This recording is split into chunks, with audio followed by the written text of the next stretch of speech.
Okay, we gotta hang on. Put a pause on that because we got another doozy of a Patrick Waugh quote about the guy we just talked about in Pierre Engvall. Oh, It's not good, Mitch. I don't imagine it was.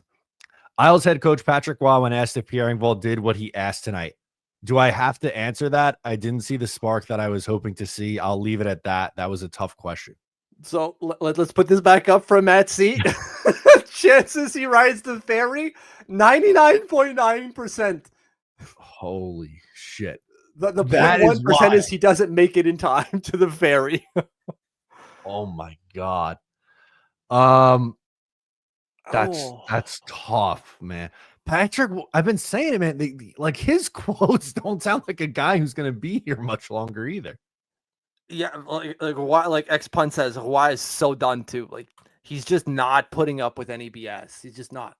He put it out there, said, "I need you to do this," and apparently he didn't do it. And put him back down to the fourth line very quickly too. Oh, sacrament. That's not good. That's not good. Which like I don't know if Lou just like mercy kills Patrick Waugh and be like, you don't have to deal with this anymore. But it's I don't know. The GM's got to look himself in the mirror because I think this is more on him than it is the coach. Yeah. I like this take from David a bit. Like I don't see spark from Juan on the bench either. All I see is an OHL system that sucks. Yeah, I don't think it's been like crazy. Like I'm not going to defend Patrick Waugh and be like, oh my God, like everything's fine. He's the guy, but it's the team that's wrong. Like I said, I don't think you bring either Lou or him back at this point now with how things are trending. Hire a new GM and let him make the call. Probably. And yeah, you're right. It's not like I don't like Patrick Roy. I want Patrick Roy around. Like I'm French Canadian. Like I just want him around just because. But at this point, it just doesn't seem like anything is working. And it's probably no fault of his own. It's just whatever brand of hockey he's trying to get these guys to play, they're just not responding. It doesn't seem that way. Again, maybe we pull a St. Louis Blues 2019, and it turns around once we get the guys from injuries back. Maybe.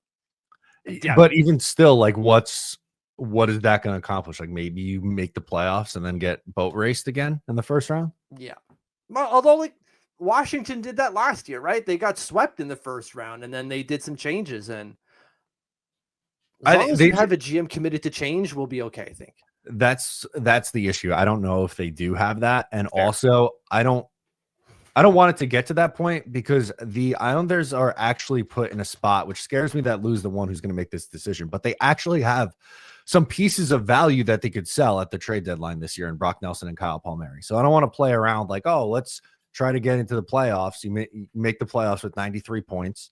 You'll lose to probably Carolina in the first round again for the third year in a row. And then Brock Nelson and Kyle Palmieri re-sign or leave. Like, I think this is your – on a silver platter, they are giving you this out card of like, here are two chips that you could probably trade for Brock Nelson, a first plus. And I think there's a chance you get a first round pick for Kyle Palmieri, but let's go conservative and even say a second round pick. Sure. Like that's then 4 picks in the first 2 rounds. And not necessarily that you have to stay at each spot and pick at each spot, but allows you more flexibility, which is something that they really need to do. Yeah. So there are pieces there for whatever incoming GM to do something to reshape this team going forward. I like this from JC. It would be nice if Watt could be the guy, but it doesn't seem like he has enough answers at the moment, which is true, right? Yeah. And he's also said like, we don't have to change a thing. Well, you kind of do, bud. You kind of do. But not sure if having all the injured guys back help all that much. Probably right. You're probably right. It's just like that's the only if you got any hope, it's there. That's it.